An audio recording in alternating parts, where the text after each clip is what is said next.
আসসালামু আলাইকুম, কেমন আছো সবাই? আশা করছি সবাই ভালো আছো, সুস্থ আছো। আলহামদুলিল্লাহ আমরা অনেক ভালো আছি। তো এখন বাজে তোমার 7টা। তো ইফতারের পরে আমরা ভাবলাম যে আমাদের এখানেই আশেপাশে একটু মেলা হচ্ছে, তো যাওয়া যাওয়া করে অনেকদিন ধরেই হচ্ছে না, তো ভাবলাম যে আজকে যাই। ও বললো, তো তার জন্য আমি রেডি হয়ে নিয়েছি। আমার কেমন লাগছে, অনেকদিন থেকেই যাওয়া যাওয়া হচ্ছে, বেরোনো হচ্ছে না, অনেক দিনটা এবার বেরোনো হয়নি। তো যাই হোক, আর কিছু কেনাকাটাও আছে, তার জন্য আর কি বেরোতে হচ্ছে। তো চলো বেরিয়ে পড়ি, এমনিতে রাত হয়ে যাচ্ছে। ইফতার ফিফতার করার পরে যেতে যেতে গুছাতে গুছাতে সব এমনি রাত হয়ে যায়। চলো আর রাত করবো না, যাওয়া যাক। দেখো আমরা মেলায় এসেই গেলাম, আর গাড়ি পার্কিং ওখানে করে দিয়েছে, তাই দুজনে একটু পথ হেঁটে তারপরে মেলায় ঢুকছিলাম। ভালোই লাইটিং করেছে। মেলায় গেলে কি বলতো, ছোটোবেলার কথা মনে পড়বেই, আর খুবই ভালো লাগে। আমি অনেক বছরই মেলায় যাইনি, আমাদের ওখানে তো যেতামই না। মেলায় অনেক মানে মানে একটু ভিড় ভাট্টা এরকম একদম পছন্দ হয় না, তবু এরকম হিন্দু এলাকায় মেলা বেশ ভালোই লাগে। তো আমরা এবারে গেটে ঢুকবো, আমি একটু ওয়েট করছি, ও একটু দোকানে গেছে, কেনার ছিল, তার জন্যই আমি ওয়েট করছি। দেখো মেলায় ঢোকার আগে টিকিট কাটতে হয়, তো তার জন্যই ও গেছে টিকিট কাটতে। আমি এখানটা দাঁড়িয়ে আছি, ভালোই ভিড় হয়েছে, ভালোই লাগছে, বেশ মনটা ভালো হয়ে গেল। আর এই যে মেলায় ঢুকতে না ঢুকতেই এত দোকান, এবার দেখে এবার মনটা কেমন করছে যে কি কিনবো।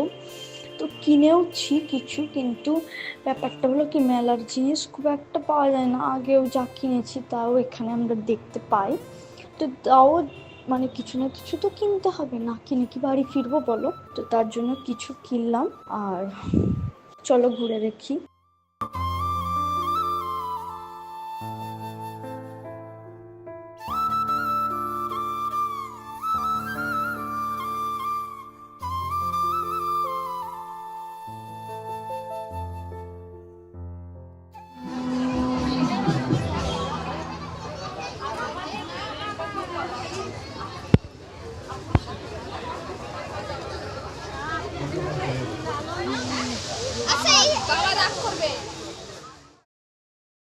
রোজ আমি আমার রুমটা গুছাতে এসে আমি যখনই আমার ওয়ার্ড্রপ খুলি তখনই মনে হয় যে আমাকে ওয়ার্ড্রপটা গুছিয়ে নিতে হবে।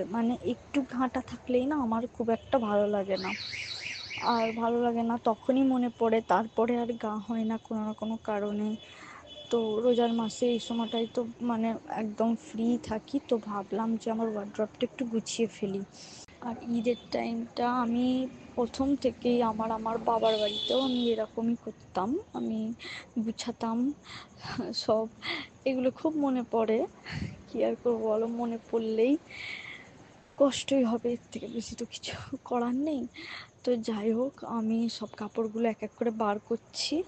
প্রথমে আমি আমার বেডেই রাখছিলাম কাপড়গুলো, তো দেখলাম যে বেডে তো অত কাপড় রাখা সম্ভব না, আর গুছাতেও আমি পারবো না সেইভাবে ভালোভাবে।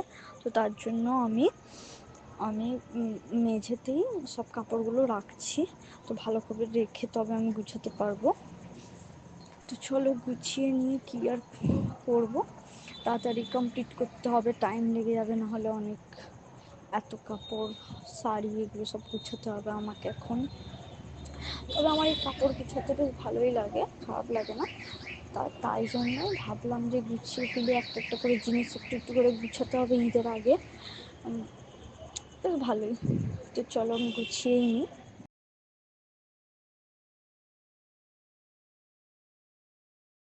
কালকে ওয়ার্ড্রপটা গুছাচ্ছিলাম, তো কেমন গুছিয়েছি দেখো, পুরো ভালোভাবে ওয়ার্ড্রপটা গুছিয়ে নিয়েছি উপর থেকে নিচ পর্যন্ত। অনেক ঘাঁটা ছিল, যাই হোক যথেষ্ট।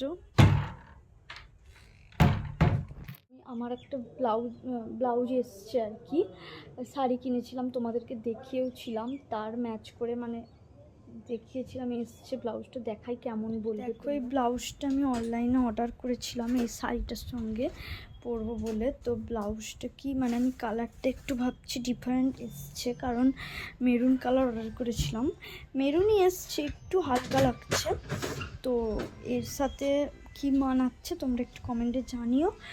আর কালারটা ঠিক করে আসছে কি বুঝতে পারছি না, কিন্তু ভালোই মানে কমফোর্টেবল, অনেক মানে পিওর কটন আর এমব্রয়ডারি কাজ, খুব ভালো মানে গরমের পক্ষে আরাম পরে অনেক।